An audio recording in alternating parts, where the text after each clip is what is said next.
내 인생이 쉴 틈도 없이 흔들리고 있다면?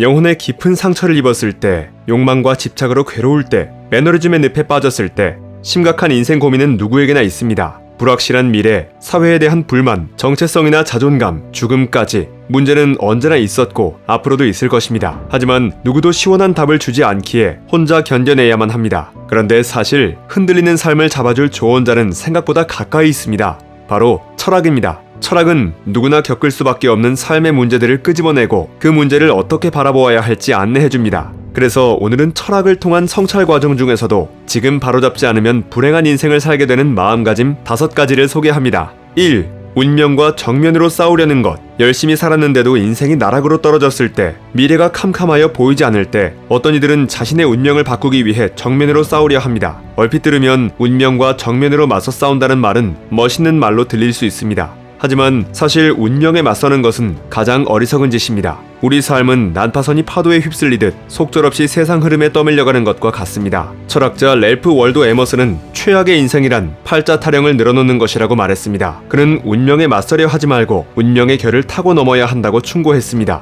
거친 파도와 같은 운명은 배와 선원을 단숨에 삼켜버리지만 물이 흐르는 이치와 배를 조종하는 방법을 안다면 빠른 물살은 배를 이끄는 힘으로 거듭날 것입니다. 에머슨에 따르면 운명은 앞으로 나아가는 과정입니다. 이때 우리는 운명에 맞서는 사람이 아니라 운명의 협력자가 되어야 합니다. 죽을 각오로 운명을 배우고 운명의 결을 타고 흘러가며 운명이 계속해서 나아갈 수 있도록 협력하는 것입니다. 우리의 인생에는 피치 못할 어려움이 끊임없이 닥치기 마련입니다. 하지만 모든 아픔은 우리를 성장시킬 좋은 기회가 될 것입니다.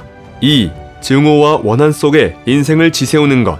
누군가를 싫어하고 원망하면서 하루하루를 지옥같이 살아가는 사람들이 있습니다. 이런 사람들은 처음부터 이런 삶을 살았던 것은 아닙니다. 삶이 버겁고 좀처럼 나아질 기미가 보이지 않을 때, 하소연 들어줄 사람 하나 없을 때 마음이 점점 날카로워지는 것입니다. 책 철학으로 휴식하라는 인생의 여러 국면, 여러 상황에서 지치고 고통받는 이들을 위한 33가지 철학적 지혜를 들려주고 있습니다. 이 책에 따르면 로마의 황제이자 철학자 마르쿠스 아우렐리우스는 누군가를 증오하고 원망할 상황에서도 마음을 다스리고 지혜롭게 대처했다고 합니다. 그는 전쟁터에서 소중한 부하들을 잃었고 사랑하는 아들까지 병으로 잃어 절망스러운 상황이었습니다. 이때 그 상황을 원망하는 대신 그는 자신에게 필요한 조언을 스스로에게 끊임없이 들려주며 영혼을 일으켜 세웠다고 합니다. 격려가 필요한 순간에는 힘을 주는 말을, 엄격해야 할 때는 준엄한 경고를 자기 자신에게 던지는 식으로 말입니다. 말의 힘은 생각보다 대단합니다. 자신이 들어야 할 말을 스스로에게 던진다면 마음을 다스리고 영혼을 다잡을 수 있을 것입니다.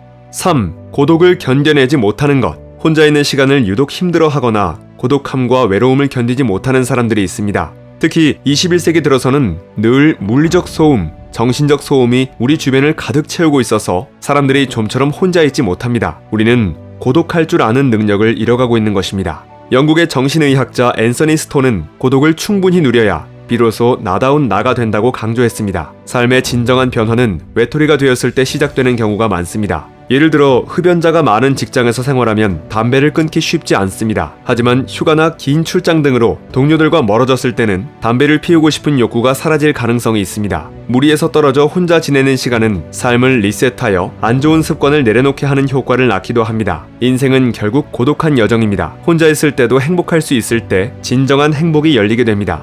고독과 외로움은 전혀 다릅니다. 홀로 있음은 단지 외로움이 아니라 우리가 즐겨야 할 고독의 시간입니다. 온갖 소음이 넘쳐나는 시대에서 고독을 누릴 줄 아는 능력을 갖춘다면 진정한 나다운 나가 될 수 있을 것입니다. 4. 끊임없이 남과 비교하며 사는 것. 우리는 무의식 중에 끊임없이 남과 비교합니다. 가족, 친구, 지인뿐 아니라 지나가는 사람을 보면서도 나 자신과 비교를 멈추지 못합니다. 인간은 비교의 동물입니다. 월급이 150만원에서 300만원으로 올랐을 때는 뛸 듯이 기뻐하지만 다른 사람의 월급은 350만원으로 올랐다고 하면 더 이상 기쁘지 않습니다. 삶을 고통스럽게 하는 고민을 위한 철학 테라피에 관한 책 철학으로 휴식하라에 따르면 경제학자 리처드 이스털리는 남과의 비교가 불행의 원인이 된다고 합니다.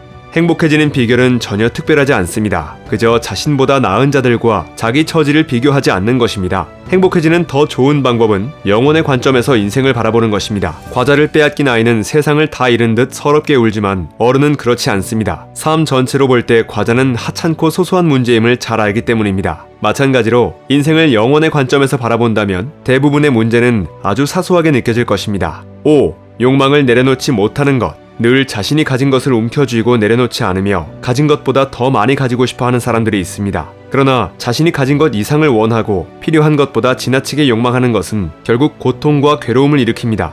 철학자 에릭 호퍼는 이런저런 것만 있으면 행복하리라는 믿음은 결국 자신을 불행하게 만든다고 말했습니다. 커다랗게 자라난 욕망은 결국 현재의 자신은 가치 없는 사람이라고 느끼게 하기 때문입니다. 다이어트를 하려면 아이스크림 가게 앞에서 숟가락을 내려놓을 줄 아는 용기가 필요하듯 인생도 마찬가지입니다. 가진 것을 내려놓고 영혼의 다이어트를 해야 합니다. 사실 가진 것보다 더 가진 다음에 깨닫는 것은 그토록 욕망했던 것이 나에겐 실질적으로 쓸모없는 것이라는 사실입니다. 또한 가진 것이 많을수록 그것을 잃을 걱정에 불행한 삶을 살 수밖에 없습니다. 그저 남들이 가지고 있어서 또는 남들보다 뛰어나기 위해 욕망을 내려놓지 못하는 것은 어리석은 짓입니다. 진정으로 용기 있는 사람은 가진 것을 버릴 줄 아는 사람입니다. 행복한 삶을 살기 위해서는 가진 것도 때로는 버릴 줄 알고 필요하지 않은 것을 욕망하지 않는 태도가 필요합니다. 삶이란 상처받음의 연속입니다. 그럴 때마다 우리는 멈춰서서 다친 곳을 치료하고 상처가 아물 때까지 넉넉하게 휴식 시간을 가지지 않습니다. 대신 파스를 대충 붙이고 진통제를 먹고 고통을 참으며 다시 달려갑니다. 결국 급한 마음과는 달리 속도는 나지 않고 상태만 더 안 좋아지는 것입니다. 마음이 부서졌다면, 마음에 금이 가서 상처를 입었다면 단단하게 나를 붙들어줄 수 있는 무언가가 필요합니다.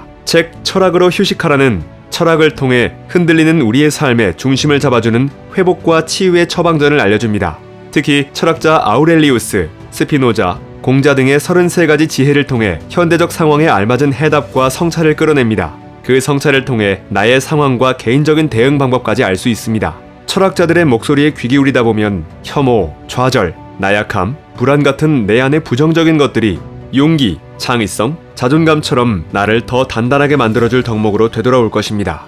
마음의 상처로 고통스러운데도 참고 있다면 괜찮다, 버티자라는 자기 위안으로도 답이 없다면 철학의 눈으로 자신을 돌아보며 성찰과 휴식의 시간을 가져보면 어떨까요?